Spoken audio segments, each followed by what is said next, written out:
Doja Cat is one of the most talented artists in music today. She can sing, dance, rap well, and she understands meme culture, an underrated ability for an artist to have when the way for artists to grow today is by having these social media interactions with people. Whether that means doing a funny dance, creating a meme, or just understanding culture enough to make references. That's what we're doing here with Behold Pop Culture, enabling you to be able to make these references and understand what's going on. Doja Cat broke into the music industry with her song Moo, which featured her in a cow suit dancing with a cow background from a green screen. And that turned into a meme that people started asking about the Moo girl, the cowgirl.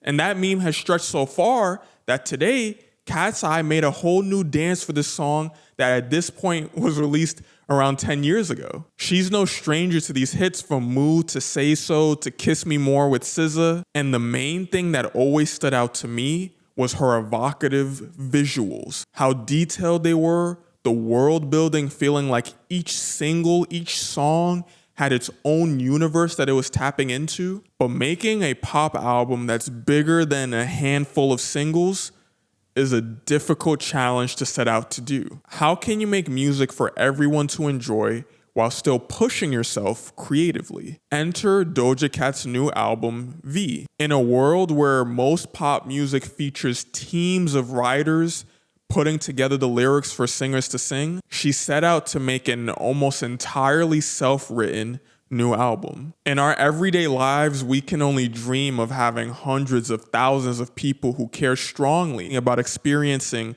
our work or our art, that they're willing to accept those times where we set out to do something a little bit different. But is the album actually good?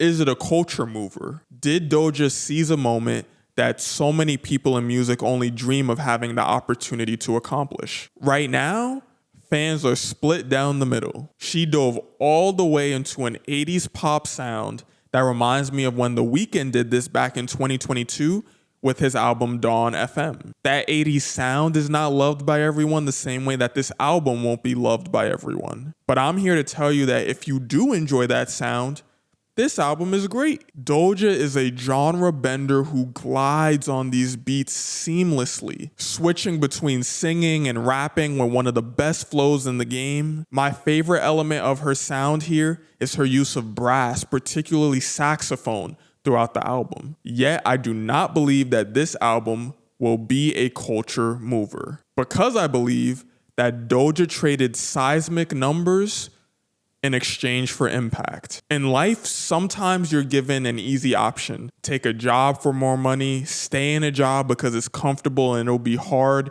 to find something new. And you have to ask yourself, will this decision lead me down the path to creating the impact that I want to make in the future? Whether that path is easy or not. For me, it's Behold Pop Culture.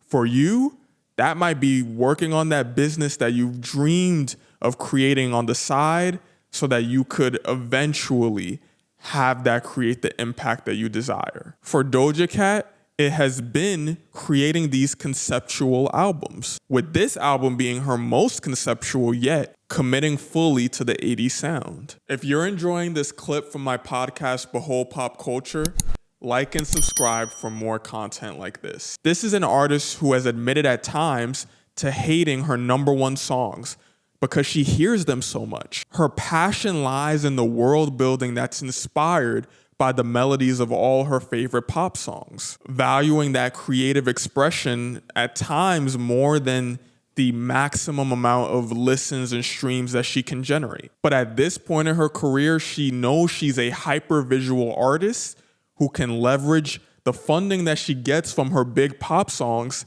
into being able to step into the creative space with a project like this, painting a picture with sounds and ideas that she's a little more passionate about. In her own words, pop music can get a bad rap because people want music that they can relate to, oftentimes more deeply in what the songs are communicating. But to be at the intersection of pop music and be impactful, sometimes that means you need to be a little more edgy, controversial, and willing to be less popular, ironically. So the queen of pop rap, in my opinion, made an album that's not going to be her most popular, but it will stand as a North Star for pop artists trying to figure out how they can still imbue their creativity into the pop sounds that we've seen be so successful already. V will be feeding her core fan base and her peers. You never know when that extra effort that you put into the work that you do in search of being more impactful might inspire the people around you and leave you feeling even more fulfilled.